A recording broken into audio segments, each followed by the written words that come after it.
developing countries. While all the members countries have been working actively during the last decade to meet these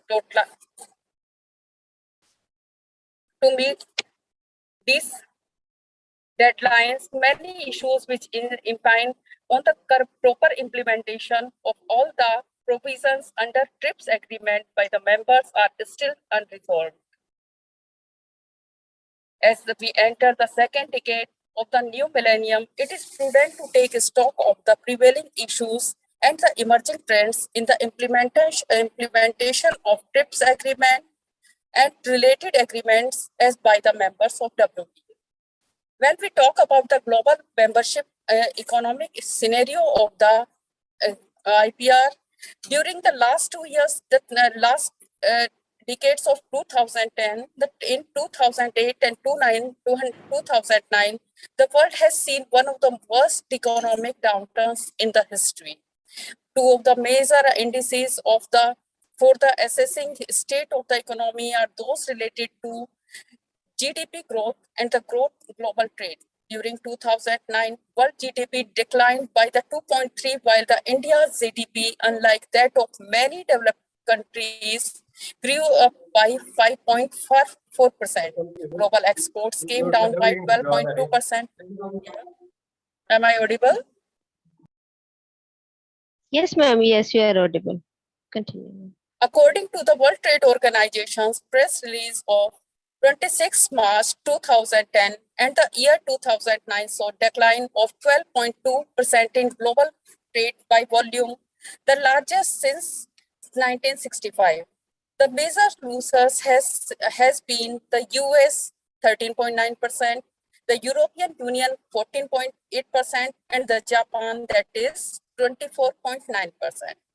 The Asian countries lost trade to the tune of 11.1%, and the oil-rich Middle East countries 4.9%, and African nations 5.6%. Reductions in the consumer demand, reduced investment, particularly in the manufacturing sector, unemployment, non-availability of financial required for growth-oriented projects are the reasons attributed to such a dismal economic scene. The figures reported are in volume terms, since value terms give a distorted picture due to currency fluctuations.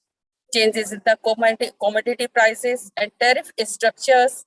In fact, in value terms, the current dollar rates, the decline in world trade in 2009 was even lower, minus 23%. This in spite of the fact that in 2009, there have been very few changes in the tariff structures of the World Trade Organization member countries, and there was no fresh trade barriers imposed.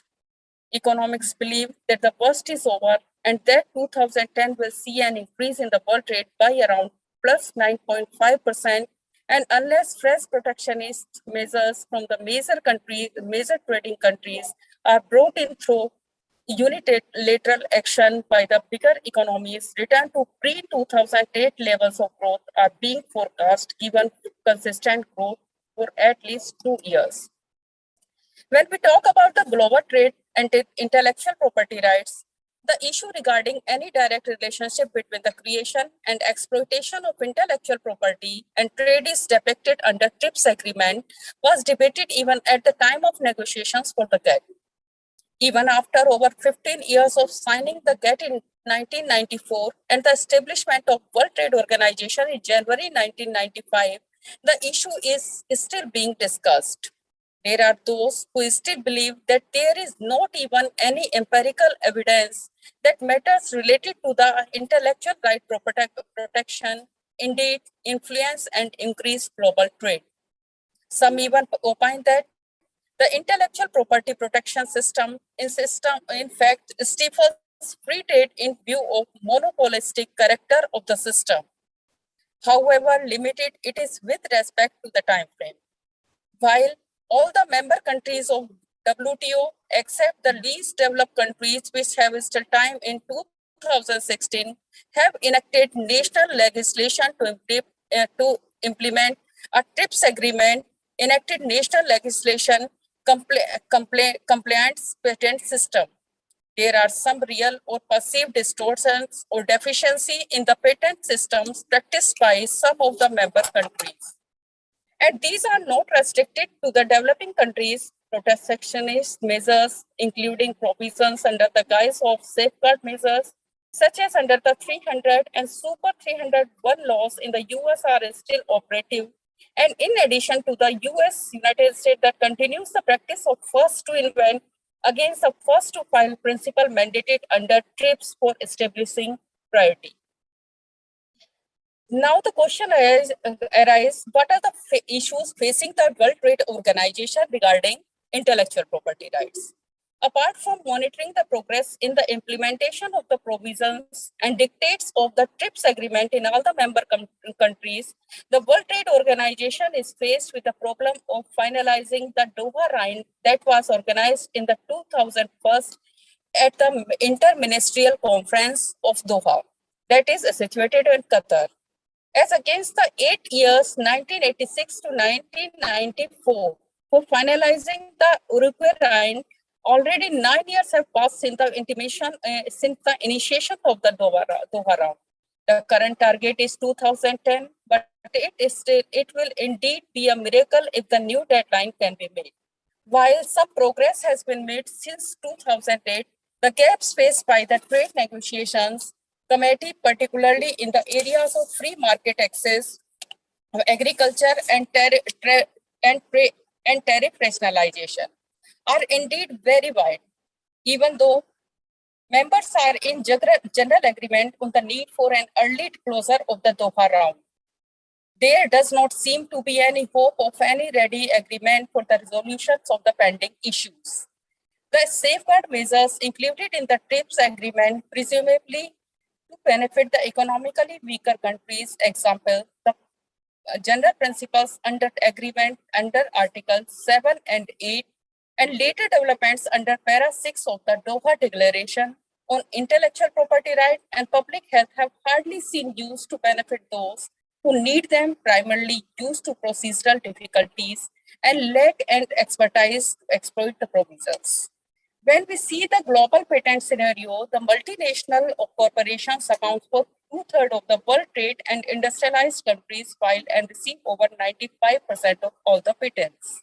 Even in developing countries which have opened the door for patenting of the inventions under harmonized system dictated by the TRIPS, 80% of the patentees are from the developed countries. Until innovation, culture, skills, capabilities, resources, and infrastructures are available to the developing countries, both intellectual property rights activities and trade will continue to be dominated by the industrialized countries. Even though the transfer of technology and fruits of innovation from the developed to developing countries, I am not talking about the least developing countries, we are here involving two types of countries, that is developed and developing, have been spelled out by the World Trade Organization as one of its important missions. Very little has happened in that direction during the last 2 decades. Come to the dispute settlement. In spite of the operational complexities, one of the important instruments under the WTO, the Dispute Settlement Board, has functioned well since its inception. Board has functioned to date. There have been more than 400 disputes, both bilateral and multilateral, referred to the board, of which half have been settled through negotiations without going into litigations. There are more than 165 disputes have been subject to the panel and were appealed before the appellate body. 19 are currently in adjudication and rest are under active consultations. The majority of the disputes have been between the superpowers, the United States of America and the European Union. Developing countries altogether have been complaints in 50%, around 50% of the cases, and have been responded to in about 45% of the cases. In India also has lost 18 complaints and has been a respondent in about 20 cases so far. When we talk about our own nation, that the Indian scene, for the all practical purposes, the Indian Patents Act 2005 is operating as per the provisions of the TRIPS agreement, with minor changes in interpretation of certain provisions to meet the Indian requirements. Three areas where India has included the TRIPS agreement plus provisions are Section 3D on patentability, obligatory disclosure of source of natural resources, and provisions for pre-grant opposition. There is no evidence that India has defaulted on any of his obligation under the TRIPS agreement. India has provided facilities for filing application under the PCT and has facilities for depositing patented microorganisms in the depository as required under the Budapest Treaty. There has been a dramatic increase in filing of applications as well as grant of patents. The number of examiners has gone to 180, even though it is far below the requirements estimated to be over 300. Infrastructure facilities are gradually being built up and the information system is being streamed and computerized. The number of applications for all the inventions in all sectors, that is above 36,000 in 2007 to 2008. And when we are talking about the decade of 2020, it is above 45,000 on all-time high of pharmaceuticals accounted only for about 5,000. US applicants topped the list with 8,606 applications, followed by Germany and Japan. Number of patents in force was around 30,000, of which drug sector had only 1,500 about. In 2010, 751 patent applications were examined, and number of patents granted that year was around 15,000. Thus, while the numbers are still far below that of Western countries or even China, the sudden spurt indicates that the patenting has been accepted as an important instrument for increasing investment and research. The coming into force of the Indian Patent Act, that the IPA 2005, has resulted in a number of litigations. Expectedly, most of them were related to Section 3D of IPA 2005, which prohibited patenting of so-called trivial inventions. The most conspicuous ones in the recent times have been the patent applications on Gleevec by Novartis, Rebecca by Roche, and by Cipla's generic sofartanib to stylate of Bayer's drug. Questions have been raised on the justification for linking patents with market approvals by the Drug Controller General of India and pharmacoeconomic considerations while granting patents or during litigation involving infringement suits by the patent system. Issues on labeling as counterfeit of certain generic drugs by foreign customs agencies also raised important issues for the generic manufacturers. Closer home, disputes between the powers of the states against those of the central government CDSCO has also created confusions and uncertainties.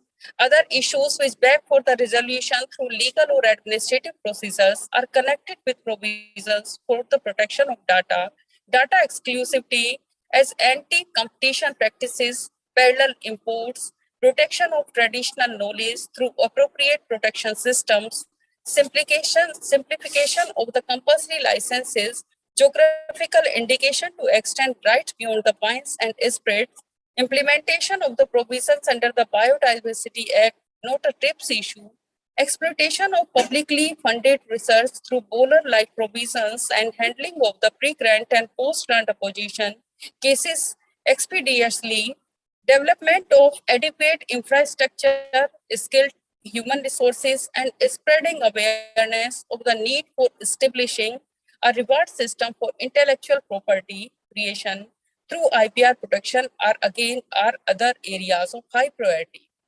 Overall, the year 2010 has witnessed major activities at the national and international levels on all these matters. Many problems remain unsolved, and the coming years will hopefully provide the answer which will satisfy most of the stakeholders in a fair and equitable manner. Same in the trademark. In India, the exclusive right to use, exercise, sell, and distribute the patented product or substance is held by the patentees. The controller of the patent is the most important official in India responsible for overseeing the country's intellectual property system. A patent, when we talk about the patent, a patent may be cancelled if there has been no work done and if outcome of the patented innovation has not met the public demand.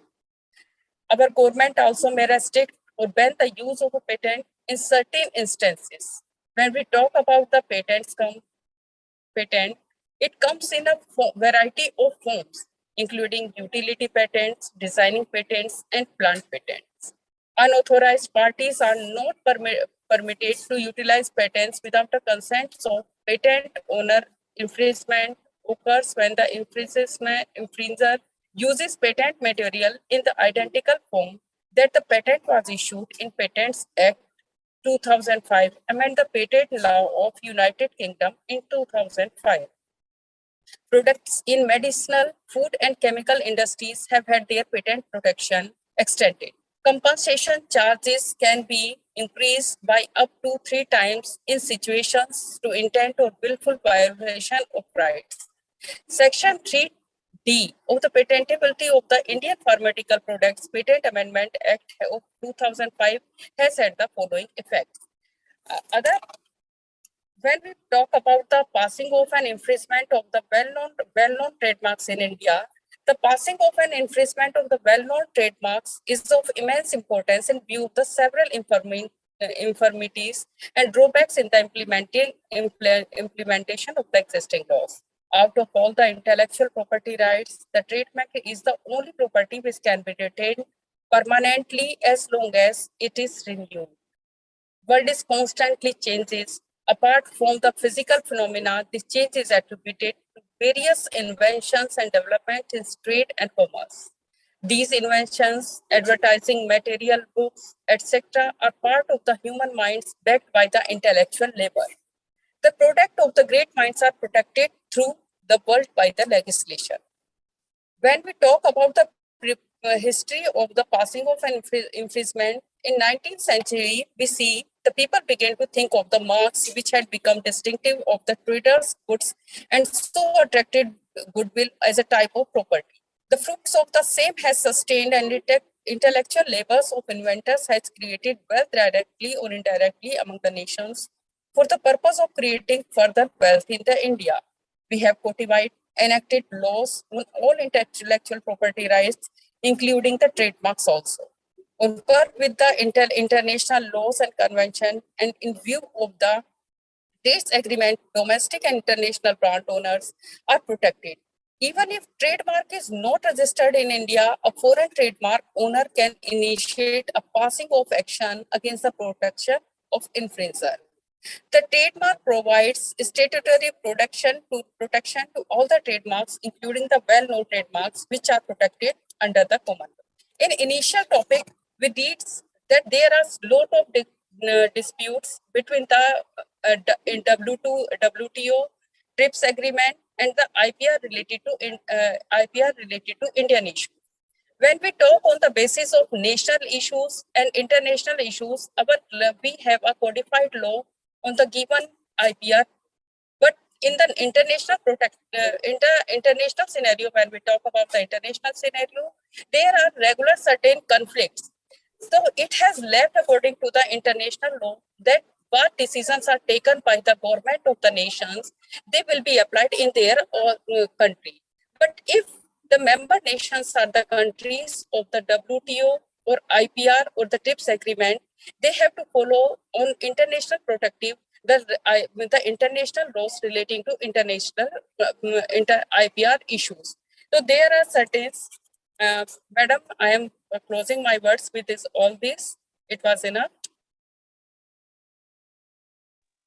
Thank you, ma'am. Such a wonderful session. It was. Now I would like to call our respected Dean, sir, to give a thankful note to you. Yes, thank you very much, Amitesh. the things you have shared with the teaching staff as well as the students of workshop. Really, it will get more to them. And particularly, you are teaching, you are learning, and the content of the IPR related possibly will provide them some different state of mind and learning.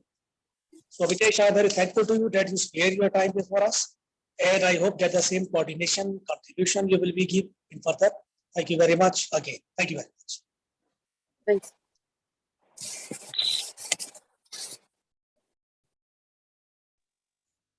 Now everyone can leave this session. Thank you for here.